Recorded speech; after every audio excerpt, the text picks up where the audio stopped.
Hello students, आज हमें discuss करना है worksheet number 1 of class 9 in Hindi medium. Lesson 1 से है ये हमारे आसपास के पदार्थ।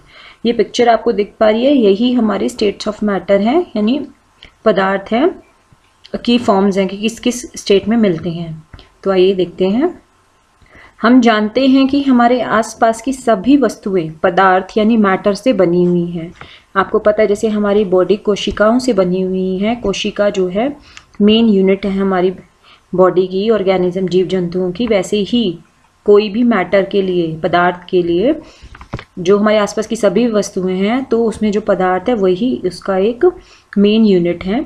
यह सभी वस्तुएं, अब आप कुछ भी ले सकते हो इसमें, हवा, पानी, रेत, पशु, पत्थर, भोजन, सब कुछ। हम किसे बोलेंगे कि ये पदार्थ है? ऐसी चीज़ जो आयतन घेरती हो, स्थान, जगह। अगर हम आप किसी भी चीज़ को रखोगे तो अपनी जगह ले लेगी फिक्स। और इन सभी का कुछ ना कुछ द्रव्यमान हो, मास हो। तो जिन चीज़ों का द्रव्यमान हो और जो चीज़ें स्थान घेरती हो उन्हें बोला जाता है पदार्थ। ठीक है।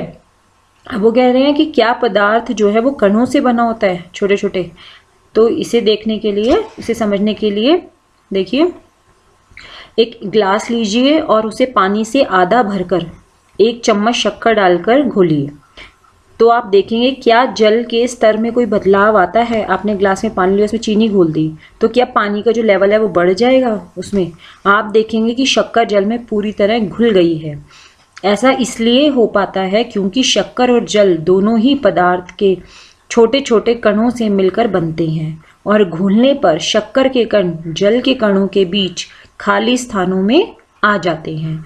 और इससे यह पता चलता है कि जो पदार्थ है वो छोटे छोटे कणों से बना होता है और इन कणों के बीच में एक खाली जगह, खाली स्थान होता है जिसमें जो भी चीज़ हम घोलेंगे उसके कण आकर मिल जाएंगे। तो इससे जो उसका जल स्तर है, वाटर लेवल है, उसमें कोई फर्क नहीं आएगा।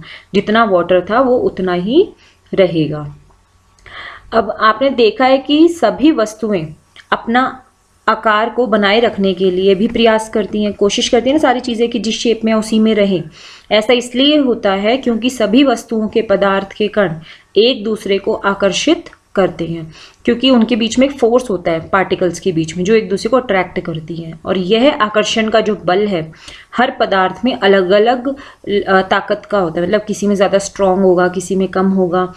एक जलती हुई अगरबत्ती से निकलने वाले धुएं को ध्यान से देखिए।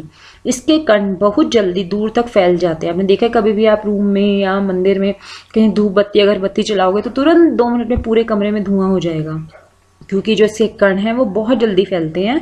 और इससे यह पता चलता है कि पदार्थ के जो कण होते हैं वो निरंतर गति में रहते हैं। अगर वो कण चल नहीं सकते थे, गति में नहीं होते, तो वो कमरे में नहीं फैल सकते थे, एक ही जगह रहते। मगर ऐसा नहीं हुआ, तो इससे यह पता चलता है कि जो कण हैं वो बहुत दूर तक फैल जाते हैं। और यह दर्शाता है कि पदार्थ के कण निरंतर गति करते हैं।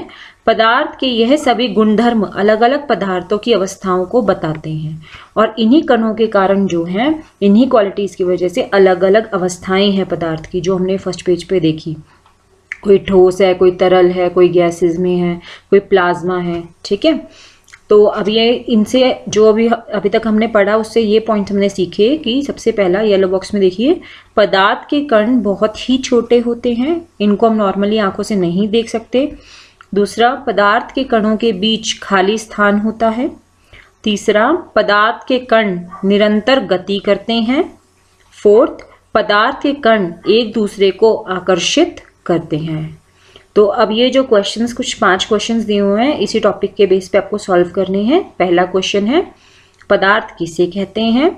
दूसरा है, एक तैराक स्विमिंग पूल में पानी को काटता हुआ तैर पाता है, यह पदार्थ के कौन से गुण को दर्शाता है? ये जो हमने 4-5 पॉइंट पढ़े, इनमें से एक आंसर है। पदार्थ के कणों के 3 गुण लिखिए, कोई भी 3 गुण। पानी से भरे गिलास में चीनी घोलने पर पानी के स्तर में बदलाव क्यों नहीं आता? कारण बताना है। और 5वां क्वेश्चन, पदार्थ की कितनी अवस्थाएं होती हैं, ये आपको बताना है। वैसे पदार्थ की 3 होती है कॉमन, बट 2 अवस्थाएं और हैं जो साइंटिस्ट ने डिस्कवर की थी, और वो फर्स्ट पेज पे पिक्चर लगाई हुई है मेरे, 5 अवस्थाएं। आप उसे फाइंड करके लिखेंगे आंसर्स को, बाद में हम इसे डिस्कस करेंगे। Till then, thank you.